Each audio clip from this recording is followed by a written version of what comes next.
We're gonna cut down this 2011 Toyota Tundra 5.7 liter V8. We're gonna cut it all the way up here at front, next to the inlet of the muffler, the factory muffler. If your muffler's already been changed, somebody's went in there and donked around with it, and you wanna know the exact measurement, we're gonna take it from rear end housing to the front of the inlet is 56.5 inches. That way we'll get our location for our pulse chamber and our mufflers and our tails. And we'll give you dimensions for the pulse chamber length and the muffler's length. Here's a fun fact. This muffler gets so hot, this is stainless steel, you can see the first chamber, and then all of this is cooked. It runs so hot it's popped all the welds and the bulkheads. And we'll cut it apart at the end, I'll show you. This is a donk design, but this is Toyota Tundras. So let me get it cut down, and we'll get the pulse chamber up in position, and I'll show you everything.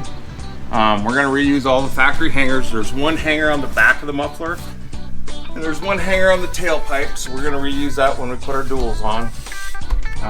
The two factory hangers are gonna remain here, so this is gonna be pretty simple hanger installation. Let me get her cut down for us.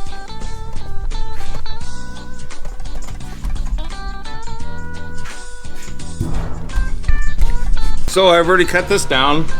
Our new pulse chamber fits right inside. Sometimes you have to give it a little wiggle and push, but I just put a mark on it so it went inside about a 1/2 inch. And in case yours has already been altered, you know, older Toyota Tundra, if you measure from the rear end housing to the front, it's 56.5 inches. That's where I cut this one. So after we've done that, then we put our pulse chamber in the center, and it's flared. We're using the factory hangers here. We're gonna measure from the rear end housing to our pulse chamber. That dimension is gonna be 29 inches.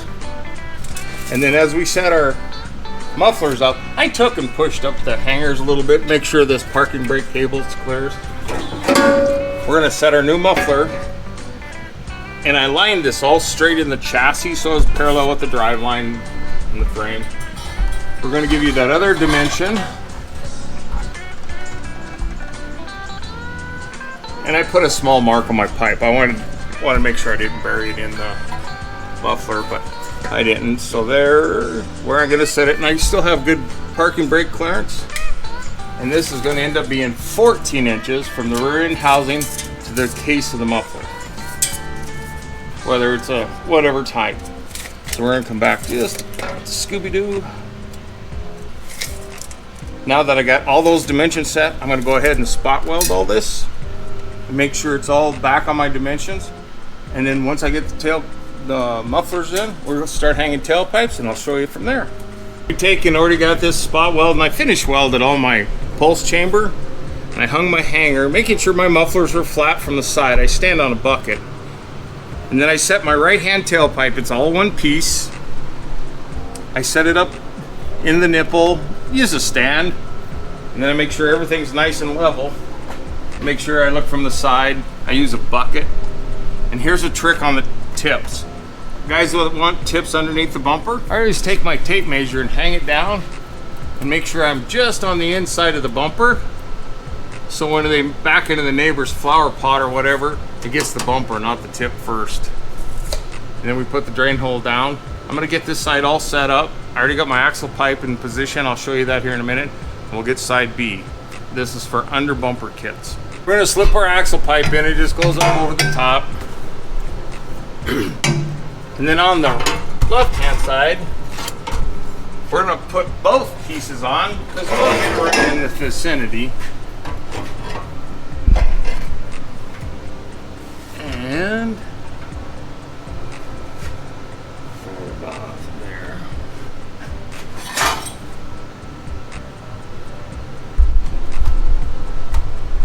Get out. Go down a little bit. Going down. We're setting the left-hand tailpipe. And it's two pieces, so we're gonna make sure we clear our axle pipe. Ooh, clear nice. You like that? Yep. Can I get 2 spots on the axle? Okay, your height's good and everything's good? Yep. We clear everything around the rear end housing. We're gonna go with an overview of this Toyota Tundra 2011 5.7 liter V8. So we got our pulse chamber. I have to bring it together through the center, back out. 2 mufflers. We use the factory hangers. This was the factory hanger on the muffler from the stock. So we position the mufflers back just a little bit so we can turn them up, stand them side by side. This truck is an under bumper. We make kits either under bumper or behind tire, which simply means instead of going straight out the back like this truck, it comes around and goes straight out the side, behind tire. But this is what this gentleman wanted. We double check all of our clearances. We got plenty of clearance. Up over our rear end, our axle pipe goes up and around the brake lines. We point all the joints down so it's easy welding. Added our hanger. Since Tundra puts the extra bolt hole, this one we just add a bolt. This is the 07 hanger. 09 update. The reason I call this 07 hanger, in 2007 I started using all these on my cat backs. Then they were breaking. Every time you start and stop a weld, that's where it's going to break, so we put an update. And I updated both of them.